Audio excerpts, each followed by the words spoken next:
back. Rodrance for Black and White Entertainment. Let's talk about a movie, an independent film that came out years ago. A movie that made us realize John Boyega had a lot of potential.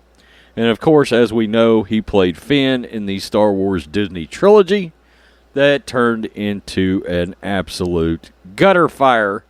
Well, that movie that launched his career and really and truly gave us some hope, gave me some hope, because it was one of my favorite, more obscure films I had seen in a long time. Attack the Block, which was a British film, a horror sci-fi film, had a little comedy in it, where John Boyega and friends played kind of a ragtag group of gang members that end up encountering some aliens. Yeah. I know that sounds far-fetched, but it was fun.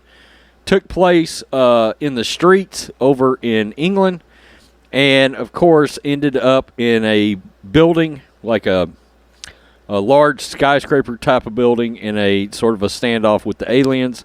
Nick Frost was also in the movie, of course, from all the Simon Pegg movies, like Shaun of the Dead, his little sidekick guy, right? Well, we have just found out now they have decided, and they are going to finally make a sequel to Attack the Block. Attack the Block 2 is coming. Unfortunately, Disney did not realize that they had something extremely interesting with Finn, and it's something that a lot of us would have liked to have seen. It had a lot of potential. They seem to have set it up in the trailer for The Force Awakens. But many of us have always been upset about the fact that Finn was not Force sensitive from the get-go, that Finn was not the hero.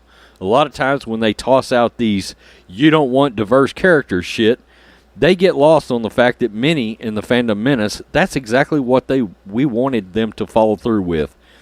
The idea of a defected stormtrooper being a Force-sensitive individual and becoming a Jedi was wildly interesting. And they could have really built that up. They didn't. Of course, they went with Mary Sue, right? And ruined the Star Wars Disney trilogy. Well, here we go. Attack the Block 2. Maybe John Boyega will have a chance to shine again in the role that gave him some love back in the day. 10 years after it launched their careers, actor John Boyega and filmmaker Joe Cornish are uniting for a sequel to the 2011 modern cult classic Attack the Block. The original followed a ragtag group of friends who find themselves defending their UK council estate from glowing-toothed aliens.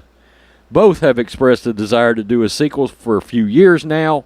Cornish returns to write, direct, and will produce alongside Boyega, Nara Park, and James Wilson. And it goes on to talk about the studios involved in the production. So, hopefully, if you have not seen the movie, it is certainly worth a view.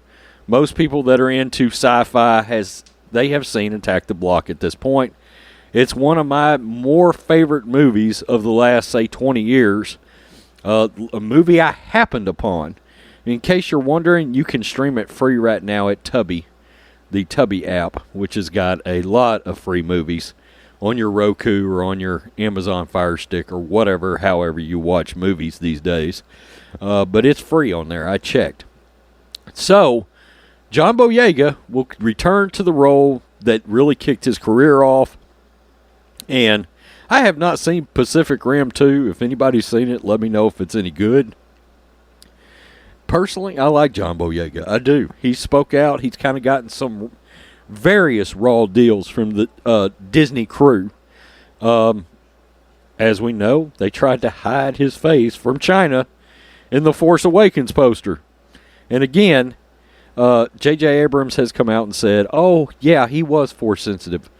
Well, y'all didn't do anything about it, and you ruined the Disney trilogy. That was the character of the new characters that was the most interesting and had the most potential, and y'all blew it. And I also think he's a pretty damn good little actor. Peace. I'm out. Till next time.